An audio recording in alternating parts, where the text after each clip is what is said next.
বিহাৰৰ নিৰ্বাচনক লৈ আতচবাজি ফুটাই আনন্দ উল্লাহ অসম বিজেপিৰ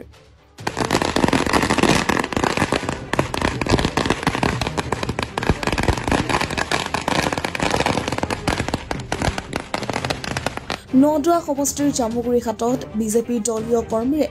আনন্দ উল্লাসত অংশ ললে বিধায়ক পদ্মই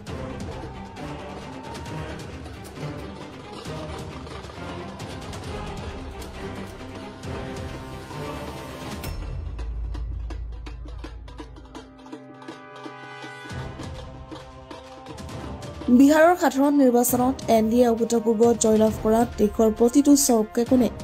বিজেপিৰ সদস্যসকলে বিজয় উল্লাস উদযাপন কৰি থকাৰ সমান্তৰালকৈ নদুৱা সমষ্টিৰ শুক্ৰবাৰে সন্ধিয়া বিজয় উল্লাস কৰা দেখা যায় জামুগুৰি ঘাটত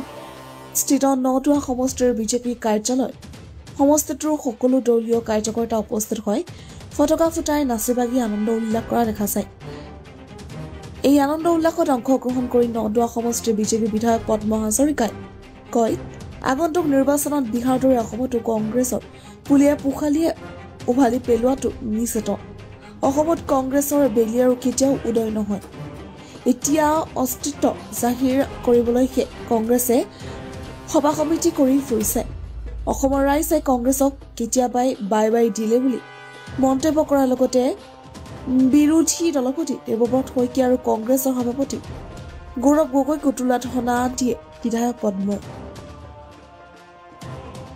যতেই হাৰে ততেই তেওঁলোকৰ এই সন্দেহবিলাক কয় কৰ্ণাটকৰ ইলেকশ্যনত যেতিয়া তেওঁলোকৰ সফল হৈছিলে নিৰ্বাচনত একেটা নিৰ্বাচন আয়োগ তেতিয়া কিয় নকলে তেলেংগানাত যেতিয়া তেওঁলোকৰ সফল হৈছিলে নিৰ্বাচনত তেতিয়া কিয় নকলে হিমাচল প্ৰদেশত যেতিয়া তেওঁলোক সফল হৈছিল কিয় নকলে তেতিয়া তেওঁলোকে হাৰিলেই বেয়া নিৰ্বাচন আয়োগ আৰু জিকিলেই ভাল তেওঁলোকে হাৰিলেই বেলট পেপাৰৰ কথা কয় জিকিলেই তেওঁলোকে ইভিএমত যে ভোট দিছে সেই কথাটো পাহৰি যায় হাৰিলে তেওঁলোকক ক'বলৈ কাৰণ লাগে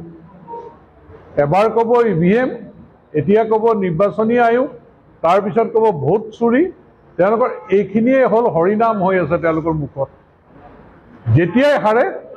তেতিয়াই তেওঁলোকে দোষটো বেলেগলৈ ঠেলি দিয়ে কিন্তু তেওঁলোকলৈ আহ্বান জনাইছে হৰাৰ কাৰণটো তেওঁলোকে আত্মবিশ্লেষণ কৰক তেওঁলোকৰ গ্ৰাউণ্ড ৰিয়েলিটি বুজিবলৈ চেষ্টা কৰক আমি দেৱব্ৰত শইকীয়াক আহ্বান জনাইছোঁ যে তোমাৰ নিজৰ সমষ্টিত তোমাৰ কি অৱস্থা গ্ৰাছৰুটত সেইখিনি হৃদয়ংগম কৰা নহ'লে তুমি এইবাৰ হৰাটো 100% নিশ্চিত গতিকে তোমালোকে টিভিৰ সন্মুখত ডাঙৰ ডাঙৰ কথা কৈ লাভ নাই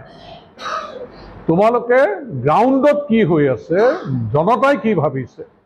তোমালোকৰ 15 বছৰীয়া শাসনৰ কালত মানুহ কি হাৰাশাস্তিৰ সন্মুখীন হৈছিল উগ্ৰপন্থী কাৰ্যকলাপ কেনেকুৱা আছে সমান্তৰাল চৰকাৰ আছে ধন দাবী কেনেকুৱা আছে উন্নয়নমূলক কামত কি অৱস্থা আছিল এইখন অসমত আজি স্থায়ী শান্তি প্ৰতিষ্ঠা হৈছে ইয়াত